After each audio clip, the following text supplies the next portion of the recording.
इयत्ता 10वी मामी क्लासमध्ये आपल्या सर्वांचं स्वागत आहे बाळांनो. आज आपण 4B हा क्वेश्चन राहिलेला आहे बीजगणित मधला मार्च 2025 च्या पेपर्स मधील. होय की नाही बाळांनो? तो अतिशय सोपा आहे कारण चौथा आणि पाचवा प्रश्न आपल्यासाठी फार महत्त्वाचे राहतात. तुमचा अभ्यास परफेक्ट झाला की सोडवणं पण सोपं जातं. होय की नाही? मी शिकवलेले तुम्हाला आवडत असेल तर नक्कीच लाईक शेअर आणि तुम्हाला वेळेत व्हिडिओ हवे असतील तर सबस्क्राइब जरूर करा.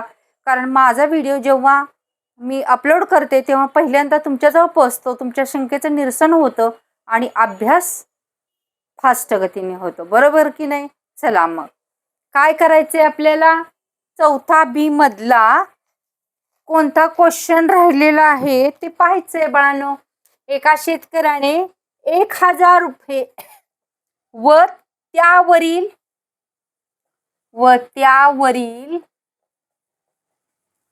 त्यावरील 140 रुपये व्याजाची 140 रुपये व्याजाची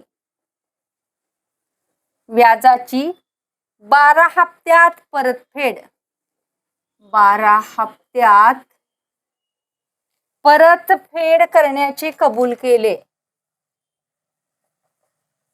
परतफेड करण्याचे कबूल केले.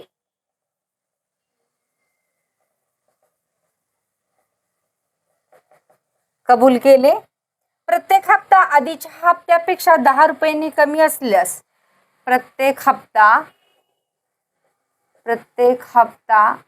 आधीच्या हप्त्यापेक्षा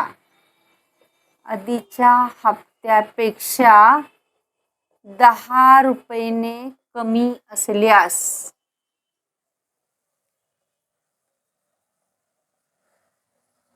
10 रुपये कमी असल्यास पहिल्या व शेवटच्या हप्त्याची रक्कम किती? पहिल्या व शेवटच्या हप्त्याची रक्कम किती असा प्रश्न विचारलेला आहे. आठवतं का तुम्हाला हे कोणत्या चॅप्टर मधला आहे? अंकगणिती श्रेणी. बरोबर का? हे अंकगणिती श्रेणीचं उदाहरण आहे. आपल्याला याच्यापूर्वी एक उदाहरण होतं बघा. आज 10 रुपयाची बचत केली, उद्या 20 रुपयाची. बरोबर की नाही? मग बँकेमध्ये असू दे, बचत गटामध्ये असू दे किंवा एकूण हप्ता काढायला सांगितलं, हे अंकगणिती श्रेणीमध्येच मोडतं. मग सुरुवातीला सांगणं गरजेचं ही अंकगणिती श्रेणी आहे. चला तर मग उत्तर सोडवायला घेऊया बाळांनो. ही अंकगणिती श्रेणी आहे. ही अंकगणिती श्रेणी आहे. मग अंकगणिती श्रेणी आहे तर इथं काय दिलेलं आहे बघा. 12 हप्त्यात रक्कम फेडायची आहे. किती घेतले? 1000 रुपये. त्यावरील 140 रुपये व्याज म्हणजे 12 हप्त्यात म्हणजे S12 टोटल म्हणजे आपण यसनच काढतो सम ऑफ. S12 हप्त्यात फेडण्याची रक्कम किती येणार? 1000 अधिक 140. बरोबर की नाही बाळांनो?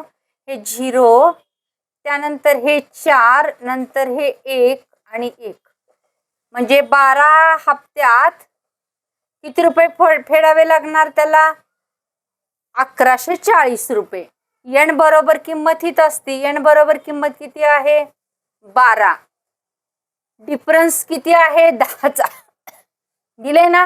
10 ने कमी असतो. पहिला कमी म्हणजे वजा घ्यावी लागणार. d बरोबर -10. आणि काय राहिले? पहिला हप्ता काढायचा म्हणजे कुठली कशाची किंमत काढायची? याचा. शेवटचा हप्ता काढायचा म्हणजे कशाचे काढायचा? tn. चला तर मग पहिल्यांदा काय करूया आपण? SN चं सूत्र वापरूया आणि सोडवायला घेऊया. एवढीच आपल्याला काढायची आहे म्हणून SN बरोबर n/2 कंसात 2a अधिक n वजा 1 कंसाच्या बाहेर d. आता S12 म्हणून 12/2 कंसात 2a काढायचं आहे. n किती आहेत? 12 हप्ते आहेत. 1 गुणिले वजा 10. इथे S12 ची किंमत दिलेली आहे. किती आहे? 1140. 1140 बरोबर. इथं बेसक्क 12 6 इथं 2 11 मधून एक गेला किती राहिला, सॉरी 12 मधून एक गेला किती राहिला 11 गुणिले वजा 10. हे 6 इकडे भागाकारामध्ये आणूया. म्हणजे कसं होणार 1140/6.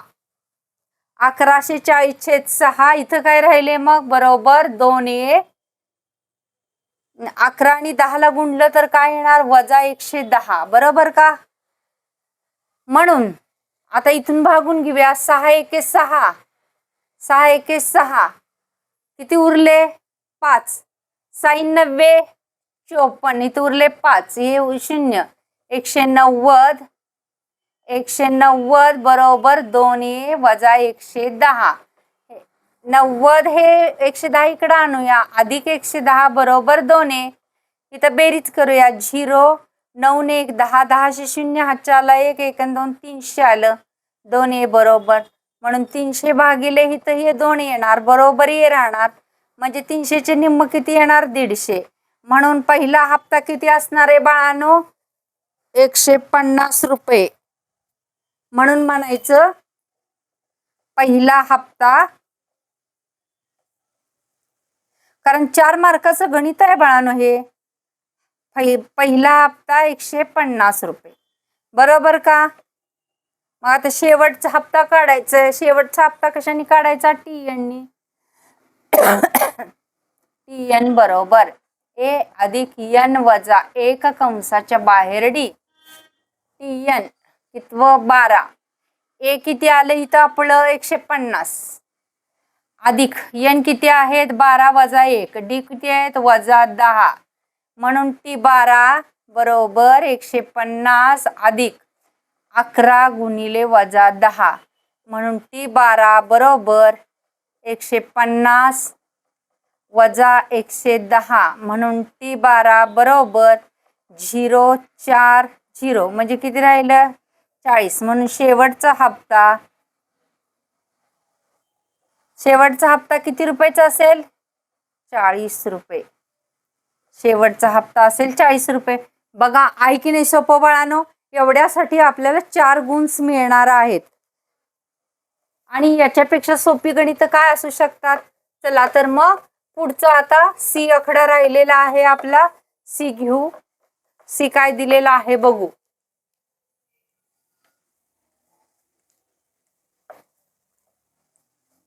थोडं लहान लहान भागात विभाजन केलेलं आहे कारण तुम्हाला पण वेळ मिळावा. कारण 1 तासाचं असलं की तुम्ही बोर होऊन जाता आणि बघणं टाळता.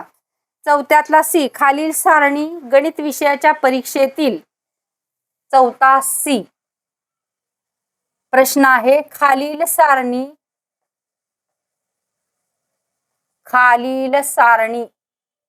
गणित विषयाच्या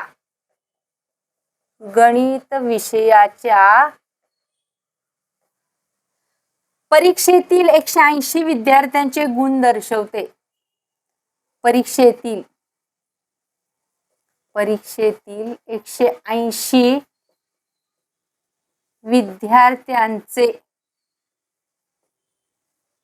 गुण दर्शवते.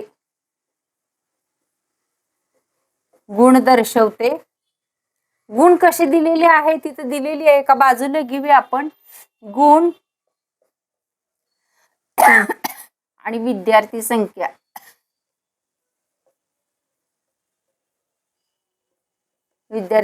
गुण काय दिलेत 0 ते 10, पुन्हा 10 ते 20, 20 ते 30 असणार, 30 ते 40, 40 ते 50, पुन्हा 50 ते 60, 50 ते 60.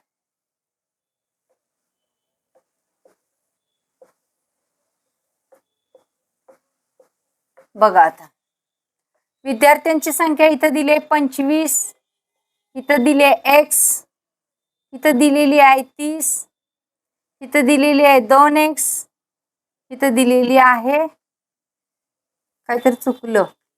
विद्यार्थ्यांची संख्या पहिली 0 ते 10 25, 10 ते 20 x, 20 ते 30 30, पुन्हा 30 ते 40 2x आणि 40 ते 50च आहेत. 50 ते 60 नाही बाळांनो, 50 ते 60 65 असं दिलेलं आहे.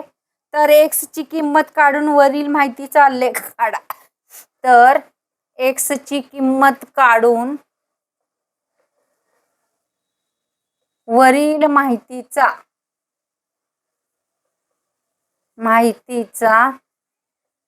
आयतालेख काढा असं सांगितलेलं आहे. बघा आता कसं करायचं. आयतालेख शक्यतो इथं काढूया. इथं बघा हे सगळे टोटल विद्यार्थी किती आहेत, 180. म्हणजे या सगळ्यांची बेरीज किती होणार आहे, 180. बरोबर की नाही. मग बघा 25 अधिक x अधिक 30 अधिक 2x अधिक 65 बरोबर 180 होणार. आता इथं बघा 2 आणि 1 किती राहिले, 3x झाले. हे कारण यांची पहिल्यांदा बेरीज करूया. 5 आणि 5 10, 10 शी 0 हातच्याला 1, 3 आणि 2 5, 6 आणि 6 12, 120 झाले, 180. म्हणून 3x बरोबर 180 वजा 120 म्हणून 3x बरोबर हे 0 6 राहिले इथं 0 म्हणून x बरोबर 60 भागिले 3, 3 दुनी 6. x बरोबर किती आलं आपलं 20. x बरोबर 20 आलं म्हणजे इथं x ची किंमत किती आली आपली 20. आणि इथं 2x, इथं 2x म्हणजे 2 गुणिले 20, 20 दुनी 40 आली का. या किमती काढून घ्यायच्या. हा तक्ता पुन्हा तुम्हाला उत्तरपत्रिकेमध्ये लिहावा लागणार आहे. काय काढायला सांगितलंय, आयतालेख काढायला सांगितलेला आहे. चला तर मग आपण आयतालेख काढूया. इथंच काय करायचं,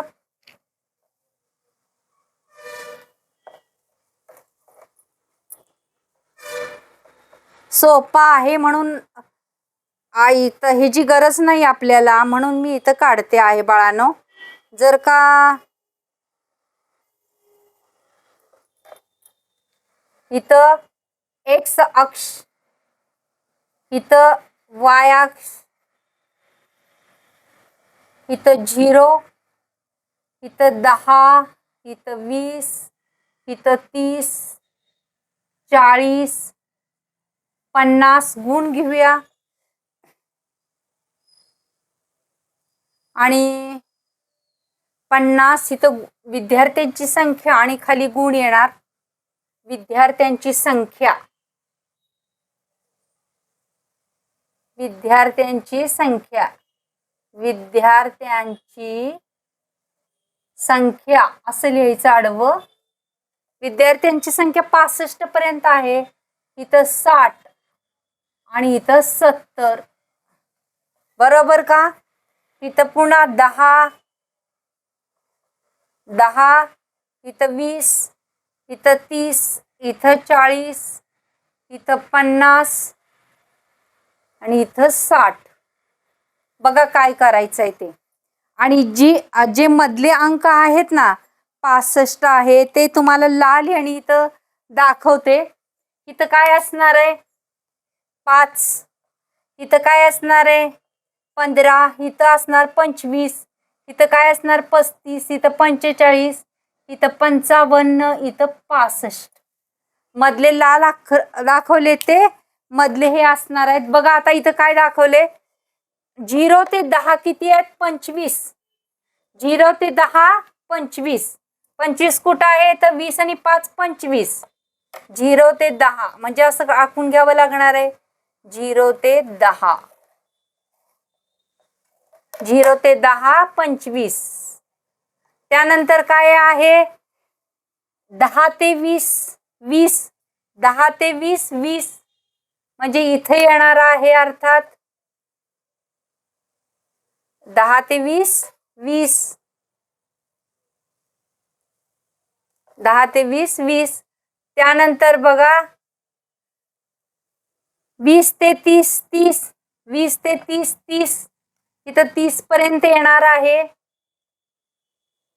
इथं 30 पर्यंत आखून घ्यावं लागणार वरती आपल्याला हा 30 पर्यंत. हे मी खरं तर आलेख कागदावरती काढलेलं नाही, त्यामुळे थोडंसं हे होणार आहे, परंतु कसं काढायची याची तर आयडिया तुम्हाला येईल. आयतालेख 30 बरोबर का, इथं 30 इथं 20. त्यानंतर काय आहे 40. 40 कुठं आहे, इथं पर्यंत आहे 40, इथंपर्यंत 40 आखून घेतलं वरती. त्यानंतर हे पण आखून घेतलं 40.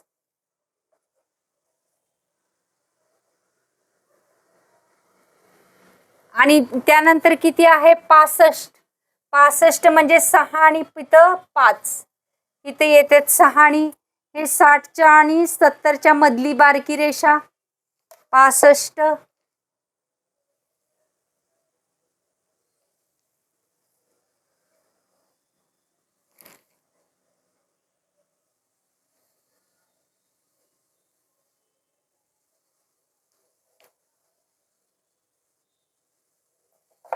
आहे की नाही सोपं बाळांनो.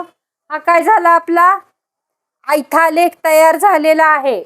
आपण हा आयतालेख काढून घेतलेला आहे. आहे की नाही सोपं. आता इथं बाजूला काय लिहावं लागणार आहे, प्रमाण. प्रमाण कसं लिहायचं बघा आलेख कागदावरती. प्रमाण हे लिहावंच लागतं, 1 मार्कासाठी असतं. दोन्ही अक्षावर एक्स अक्षावर लिहायचं 1 सेमी बरोबर.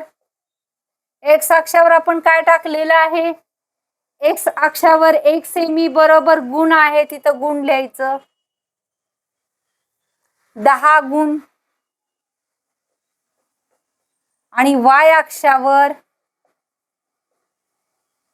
1 सेमी बरोबर 10 विद्यार्थी, कारण विद्यार्थी संख्या टाकलेली आहे आपण. आणि इथं काय करून घ्यायचं असा ब्लॉक. एवढं सगळं सोडवलं की आपल्याला किती मार्क्स मिळतील, 4 मार्क्स. अशा प्रकारे 4था क्वेश्चन्स आपला कंप्लीट झालेला आहे बाळांनो. आणि 5वा क्वेश्चन्स आपण पुढच्या व्हिडिओमध्ये घेऊया. आवडल्यास लाईक शेअर आणि सबस्क्राईब जरूर करा. थँक्यू बाळांनो.